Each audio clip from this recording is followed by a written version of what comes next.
What's going on, YouTube? Hope you're having a wonderful day. Thanks for stopping by. Thanks for saying hi. My name is Harrison. In this video, we do a tier list of my opinions on who are the top teams in the CDL past the first weekend going into weekend 2. As I stated in the video, it's not who I put at the top of this list will win champions. It's just right now where I would power rank them until I can figure out how to make that look better. But anyway, enjoy the video. If you do like the video, make sure to like it, make sure to subscribe, and I'll see you guys in the next one. It's the end of weekend number 1 for the CDL Major First Tournament, and I thought it'd be cool to rank teams, do a little tier list, if you will, of the teams who I thought performed in the first week. Now, I have a couple of factors for this list. Number one, I'm not saying if I put a team at the top of this list that they are going to win champions and they're going to win all the majors. No, I'm talking about specifically for the weekend 1, my hopes into the weekend 2 of who are the top teams. So if I put the team that maybe you don't like at the bottom or maybe you don't like at the top, don't think of it as my overall opinion. That would have been more of a preseason list. But now that we've gotten to see all the games, all the teams play, we've gotten a little taste of what it is, of what each squad can bring to the table. So I think what would be a good start for the start is I think we should deal with one of the 2 most controversial teams of weekend 1, the Minnesota Rocker. Minnesota Rocker, again, if you don't know, they had the controversy with Optic where Optic refused to play them, and they got a free win off of Optic. It also gave them 2 free win maps, and then it gave them a 2-0 start because they then the following day were able to beat Toronto Ultra. So they are sitting atop of the standings, if you will, at 2-0 alongside Boston Breach and London Royals.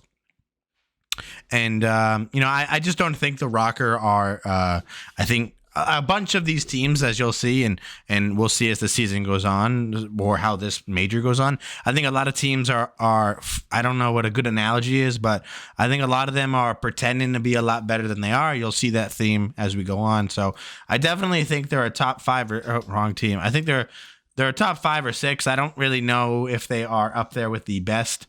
I'll be interested to see how they do.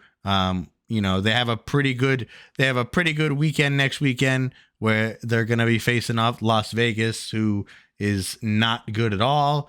And then they will also go against Florida. So they have a pretty good schedule. They could possibly end 4-0 going into next weekend, at the end of next weekend.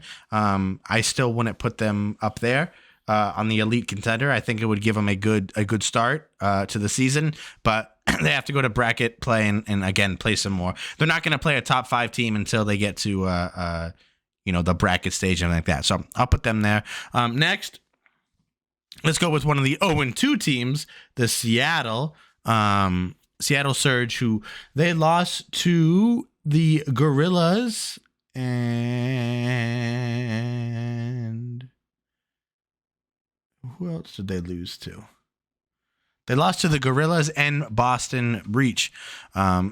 Seattle is currently one of 3 teams that are 0-2, and they are not looking good. I will say they are not looking good, but compared to teams that are looking bad, they're one of the better terrible teams, if you will. So I would put them in the garbage tier, but definitely not a waste, because that spot's reserved for 1, maybe 2 teams a little bit later. Florida Mutineers, they did pretty good. I enjoyed what I saw from them. There was actually probably one of the best series of the whole weekend was the Mutineers versus the Legion. Which are 2 like bottom tier teams, but overall it was competitive. It was fun. It went 5 games. I even think the Search and Destroy went 11 rounds or 12 rounds, maybe 11, one of those 2. And it was exciting to see. It was a good game. It wasn't top tier talent. It wasn't top tier performance, but it was a good series to watch. And if I'm thinking back, I really do think that might have been my favorite series to watch, the whole tournament. And then of course they played Optic, and Optic just 3-0'd them, made them look terrible. But I do think the Mutineers are, they're below the Rocker, and they're really more of that 7-8 position, not really top 5 or 6. Just because, can I change that to 5 to 8? Just because, I think they're good, but they're not going to be able to compete with the teams like Optic or Boston or Atlanta and Los Angeles, things like that. But speaking of, let's go right to the Royal Ravens, London Royal Ravens. Now, London Royal Ravens, like I said, are one of 3 teams that are undefeated going into weekend 2. I like what they did in the first weekend. They beat the Los Angeles Gorillas, and then they also beat the New York Subline, and they're good. I do like what they offer, but I don't think they're a top team, and I don't really think they're a undefeated team. I think who they play next week. Next week they play. Next week they play. Wait, is that their LDN? That's weird. Oh, I guess okay. So next week they play Seattle and they play Optic again. Same thing. I think they're gonna probably beat Seattle and look good, and then they'll go against Optic and kind of get bodied. I'm gonna put them at the top of this category right now, just because you kind of have to. I do think they would beat the Rocker, but I'd like to see them play again. There's a lot of teams that are currently masquerading as good teams, and I'm excited to see weekend 2 into the bracket stage and tournament and group play and see how they do there. Let's go Toronto Ultra. I mean, Toronto Ultra is they're good. I mean, they definitely had a little bit of a easier path. They beat wait, was I just doing? Oh, I think I was. Oh yeah, no. Yeah, so Toronto beat New York, and then they lost to they lost to Minnesota. My gosh.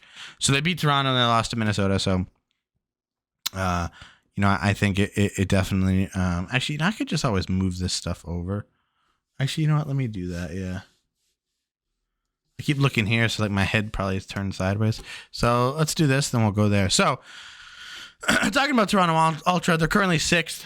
Currently 6th on this standing, 10 points, 4-4, 50% all across the board. I mean, like I said, they lost to Minnesota. Again, I think no greater team is masquerading as a good team than Minnesota, and then they beat New York. It's actually the only round New York won was against them. So I'm gonna put them probably in that L tier. So if this were a this would be 5, this would be 4, or 5, 6, 7, 8 if you were. But I think they're pretty mediocre at best. All right, let's just get to the waste. New York sucks. New York is garbage. I don't think New York will win a game. Well, they might win a game, but they, when you're competing against Vegas Legion for the, is it Vegas? Why is it? That says, Las Vegas Legion for the worst team in the league. New York did well, but they just looked terrible. They definitely should not have only won one game. I think that is what they ended with. Only one map win. This was, they had 2 or 3 that they should have won, but they choked and they didn't do well. But I do think these 2 teams here are going to be the only competition I see New York and Vegas having all year is who's going to be the worst team in the league. And I just think that's kind of sad. There's a new feature I talked about where, like on the broadcast team, they now let you hear the team talking, and you can hear comms, in-game comms, and both of these teams just sound like pubs. I mean, it sounds like 4 people just got together and turned on a mic. I mean, there's really not much call outs. It's loud, it's obnoxious, it's crazy. Everyone is talking over each other. You can't really understand. I mean, if you're on the team, I'm sure you're getting used to voices and things like that, but I just don't. I don't think it's a good. It's a good mix, and like I say, the only competition I see them fighting for all year is who's going to be worse. I don't know. I don't think any other. I don't think any other team is going to be as bad as these two teams, and that's upsetting. Gorillas. I didn't really watch much of the Gorillas. They did. They did. I believe they were 1-1 again, another 50-50 team.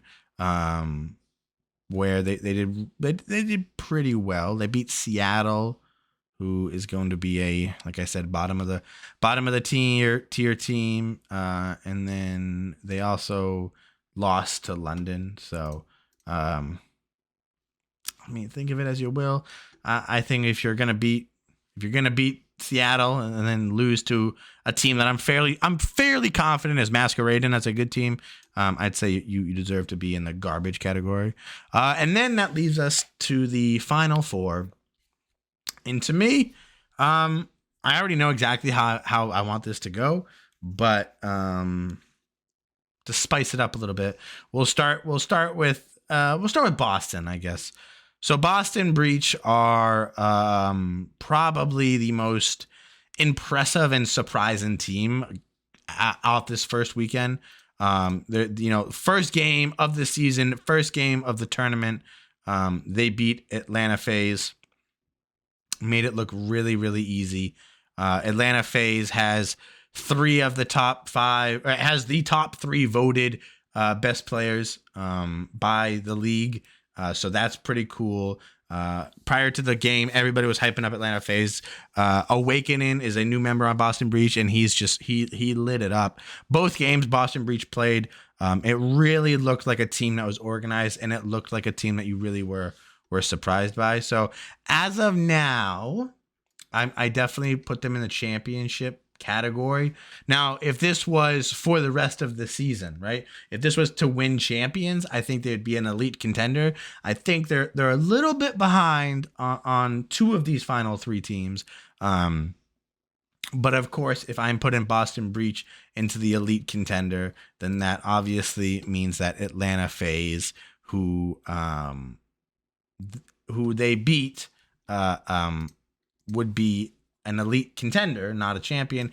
And what I really want to focus on with Atlanta FaZe is that they beat Los Angeles Thieves, and Los Angeles Thieves they're back to they won champions before. The last several years, Los Angeles Thieves and Atlanta FaZe have been the two top tier teams in Call of Duty, and both of them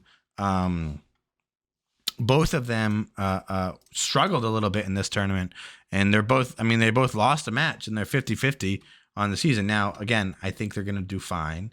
Los Angeles Thieves got to play Legion, and that's like a free win. And so I think Atlanta and Los Angeles will be fine as the season goes on. But right now, I definitely think they're both elite contenders. And that leaves, last but not least, Optic. And Optic is like, I don't know. I feel like I'm gonna have a hard time with Optic all year just because of what they did in their first game, forfeiting, giving the Rocker a free win, complaining, refusing to play a game. It's really hard to like support that and root for that, regardless of if you liked them before or not. But there's absolutely no denying that they are.